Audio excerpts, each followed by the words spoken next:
নমস্কাৰ network Assam YouTube চেনেললৈ মই ৰাকেশ দত্তই আপোনালোকক স্বাগতম জনাইছোঁ। স্মৃতিশক্তি হ্ৰাস পোৱাটো মানুহৰ এটা সাধাৰণ সমস্যা হৈ পৰিছে। এইটো এটা সাধাৰণ সমস্যা যদিও বিভিন্ন সময়ত স্মৃতিশক্তি হ্ৰাসে মানুহক বিপদতো পেলোৱা দেখা যায়। এই ভিডিঅ'টো ছাত্ৰ ছাত্ৰীসকলৰ কাৰণে খুবেই প্ৰয়োজনীয়, কাৰণ ছাত্ৰ ছাত্ৰীসকলৰ অভিভাৱকসকলে প্ৰায়ে এটা কথা কৈ থাকে যে তেওঁলোকৰ সন্তানটোৱে যথেষ্টখিনি পঢ়ে, কিন্তু তেওঁলোকৰ পঢ়া কথাবিলাক মনত নাথাকে। ইয়াৰ মূল কাৰণটোহে হ'ল তেওঁলোকৰ স্মৃতিশক্তি হ্ৰাস। গতিকে স্মৃতিশক্তি বৃদ্ধি কৰিবৰ কাৰণে এই ভিডিঅ'টো চোৱাটো খুবেই প্ৰয়োজনীয়। আপোনালোকে স্কিপ নকৰাকৈ শেষলৈকে ভিডিঅ'টো চাব, আৰু এইখিনি মই কোৱাখিনি আপোনালোকে যদি ফ'ল' কৰে তেনেহ'লে আপোনালোকৰ সন্তানটোৰ স্মৃতিশক্তি যথেষ্টখিনি বৃদ্ধি হ'ব। এই স্মৃতিশক্তি কেনেকৈ বৃদ্ধি কৰিব পাৰি আহকচোন, এই টপিকটোৰ ওপৰতে আজি ভিডিঅ'টো বনাইছোঁ। ব'লক আমি এতিয়া টপিকটো আৰম্ভ কৰোঁ। মানসিক চাপ হ্ৰাস কৰা, অৱসাদ দূৰ কৰাৰ লগতে স্মৃতিশক্তি বৃদ্ধিত ডাৰ্ক চকলেটে বিশেষভাৱে কাম কৰে। নিয়মীয়াকৈ এটুকুৰা ডাৰ্ক চকলেট খোৱাটো স্বাস্থ্যৰ বাবে অত্যন্ত উপকাৰী হয়। ই আমাৰ স্মৃতিশক্তি বৃদ্ধিত সহায় কৰে। ব্লুবেৰীয়ে ৰোগ প্ৰতিৰোধ ক্ষমতা বৃদ্ধি কৰে। ব্লুবেৰীৰ ফলত বৃহৎ পৰিমাণৰ ফাইবাৰ আৰু এণ্টিঅক্সিডেণ্ট থাকে। ব্লুবেৰী নিয়মীয়াকৈ খালে স্মৃতিশক্তি বৃদ্ধিত যথেষ্ট সহায়ক হয়। কোমোৰাৰ বীজত বহু পৰিমাণে ফাইবাৰ আৰু প্ৰটিন থাকে। কোমোৰাৰ বীজ শুকান অৱস্থাত বা তৰকাৰী আদিত দি খালে যথেষ্ট ভাল ফল পোৱা যায়। কোমোৰাৰ বীজ খাদ্যৰ তালিকাত ৰাখিলে মানসিক চাপৰ পৰা মুক্ত হোৱাৰ লগতে স্মৃতিশক্তি বৃদ্ধিতো সহায় কৰে। স্মৃতিশক্তি বৃদ্ধিৰ বাবে নিয়মীয়াকৈ কফি খোৱাটো অতি প্ৰয়োজনীয়। সাধাৰণতে মানুহবিলাকে ধাৰণা কৰে যে সঘনাই কফি খালে আমাৰ শৰীৰটোৰ কিবা ক্ষতি হয়, এইটো এটা বদ অভ্যাস। তেনে নহয়, বৰং কফিয়ে স্মৃতিশক্তি বৃদ্ধিতহে সহায় কৰে। স্মৃতিশক্তি বৃদ্ধিৰ ক্ষেত্ৰত যিকোনো ধৰণৰ শুকান ফল মূল নিয়মীয়াকৈ খোৱাটো অত্যন্ত দৰকাৰী। শুকান ফল মূল খালে স্মৃতিশক্তি বৃদ্ধিৰ বাবে এটা ভাল ফল পোৱা যায়। বৰ্তমান সময়ত প্ৰায় প্ৰত্যেকজন ব্যক্তিৰে স্মৃতিশক্তি দুৰ্বল হোৱা সমস্যাই দেখা দিয়ে। সুষম খাদ্যৰ অভাৱ আৰু অত্যাধিক ব্যস্ত জীৱনশৈলীয়ে হৈছে স্মৃতিশক্তি হ্ৰাসৰ অন্যতম কাৰণ। স্মৃতিশক্তি কম হোৱাৰ ফলত এজন ব্যক্তিয়ে যিকোনো কথা খুব সোনকালে পাহৰি যোৱা পৰিলক্ষিত হয়। অত্যাধিক মানসিক শ্ৰমৰ ফলতো স্মৃতিশক্তি দুৰ্বল হ'ব পাৰে। স্মৃতিশক্তি অটুট ৰখা তথা বৃদ্ধি কৰাৰ আৰু কেইটামান উপায় জানো আহক। ব্ৰাহ্মী শাকক ব্ৰেইন টনিক বুলিও জনা যায়। মগজুত স্মৰণ শক্তি বৃদ্ধি আৰু স্নায়ু শক্তিশালী কৰিবৰ কাৰণে ব্ৰাহ্মী শাক গৰু ঘিউত ভাজি দিনে এবাৰকৈ খাব লাগে। কেঁচা নহৰুৰ লগত চাটনি কৰিও ভাতৰ লগত খাব পাৰি। ব্ৰাহ্মী শাকৰ ৰস গাখীৰৰ লগত মিহলি কৰি খালেও যথেষ্ট উপকাৰ পোৱা যায়। ব্ৰাহ্মী শাকত যথেষ্ট পৰিমাণে ফচফৰাছ থাকে আৰু মগজুৰ কোষৰ কাৰণে উপকাৰী। মানিমুনিক শাকৰ ৰজা বুলি কোৱা হয়। সৰু মানিমুনি বা ডাঙৰ মানিমুনি দুয়োবিধেই মগজু আৰু স্নায়ুৰ কাৰণে উপকাৰী। প্ৰতিদিনে মানিমুনিৰ পাত 10টাকৈ চোবাই খালে স্মৰণ শক্তি আৰু স্নায়ু শক্তিশালী হয়। গোমধান এটাৰ প্ৰায় 10 গ্ৰাম বীজ উলিয়াই তাক খুন্দি এগিলাচ পানীত সিজাই এসপ্তাহত এদিনকৈ খালে স্মৰণ শক্তি যথেষ্ট বাঢ়ে। গোমধানৰ বীজৰ গুড়া গাখীৰৰ লগত সিজাই খালে নাইবা গোমধানৰ গুটি চোবাই খালেও স্মৰণ শক্তি যথেষ্ট বৃদ্ধি হয়।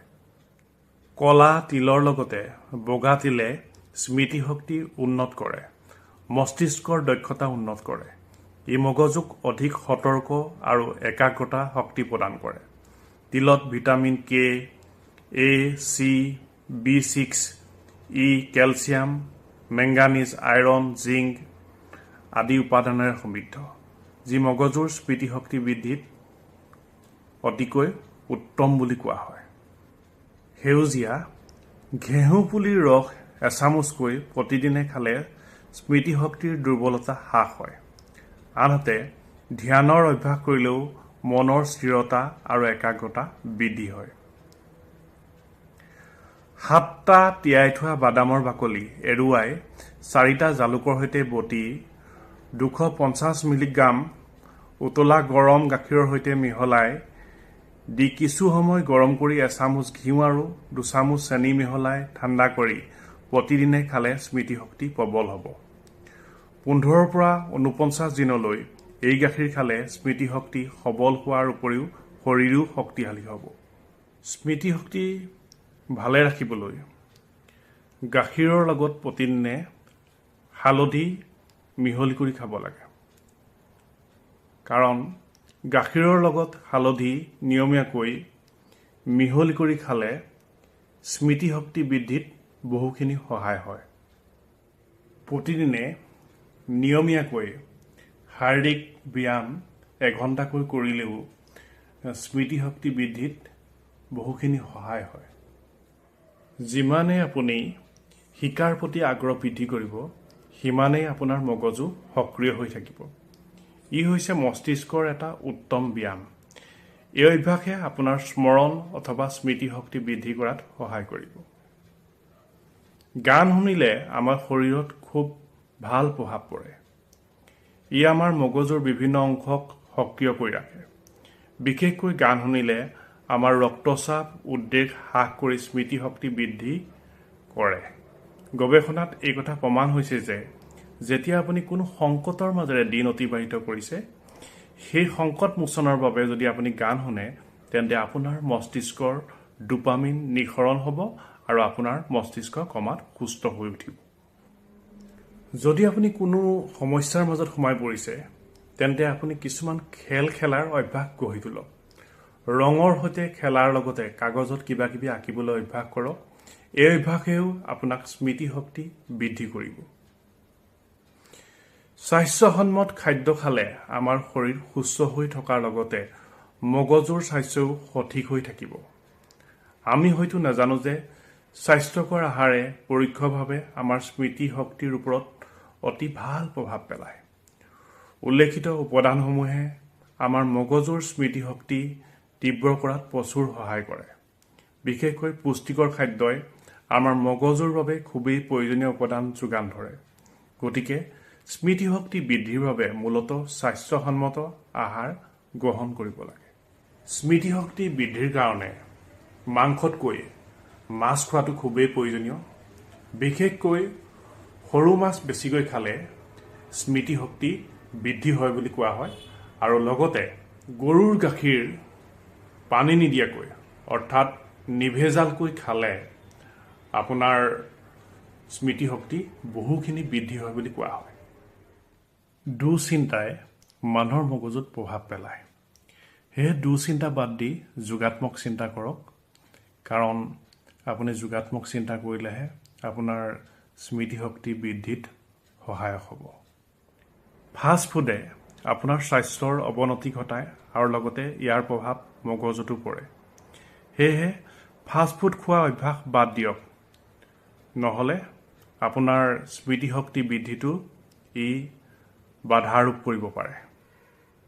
অত্যাধিক সুৰাপান কৰিলে মানুহৰ মগজুৰ কোষবোৰ মৰি যায়। ই স্মৃতিশক্তি হ্ৰাস কৰে। সেয়েহে সুৰাপান বন্ধ কৰক। আপুনি স্মৃতিশক্তি বৃদ্ধি কৰিবৰ কাৰণে সুৰাপান বন্ধ কৰিবই লাগিব। যোগাসনে আমাৰ স্মৃতিশক্তি ভাল কৰি ৰাখে। সেয়েহে নিয়মিতভাৱে যোগাসন কৰক। নিয়মিতভাৱে আপুনি যোগাসন কৰিলে আমাৰ স্মৃতিশক্তি বৃদ্ধি কৰাত বহুখিনি সহায়ক হ'ব। আমি যদি কিবা এটা বস্তুৰ প্ৰতি আগ্ৰহ কৰোঁ, তেন্তে আমাৰ অৱচেতন মনটোৱে প্ৰতি মুহূৰ্ততে সেই বস্তুটোৰ চিন্তা কৰে। ই আপোনাৰ স্মৃতিশক্তিটো প্ৰভাৱ পেলায়।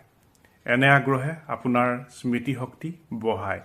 গতিকে যিকোনো বস্তুৰ প্ৰতি আপোনাৰ আগ্ৰহে আপোনাৰ স্মৃতিশক্তি বৃদ্ধিত বহুখিনি সহায়ক হ'ব। গভীৰ টোপনিয়ে আপোনাৰ মগজুক সজীৱ কৰি তোলে। নিয়মিতভাৱে ভালকৈ টোপনি গ'লে আপোনাৰ মগজুৱে যথেষ্ট আৰাম পায় আৰু ই আপোনাৰ স্মৃতিশক্তিক সজীৱ কৰি ৰখাত সহায় কৰে।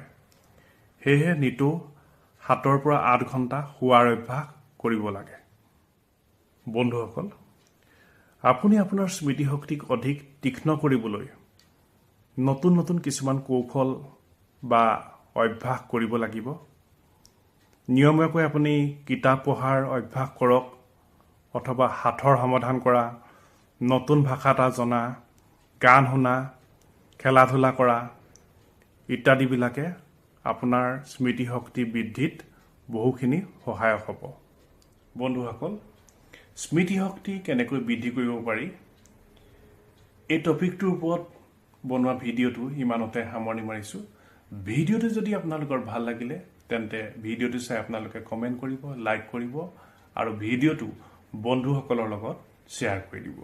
লগতে এনেধৰণৰ ভিডিঅ' পাই থাকিবৰ কাৰণে আমাৰ নেটৱৰ্ক আছাম ইউটিউব চেনেলটো আপোনালোকে ছাবস্ক্ৰাইব কৰি দিব, কাৰণ আপোনালোকে ছাবস্ক্ৰাইব কৰিলেহে আমাৰ নতুন নতুন ভিডিঅ'ৰ নটিফিকেশ্যনসমূহ আপোনালোকে পাই থাকিব। তেনেহ'লে আজিলৈ আহোঁ। জয় আই অসম।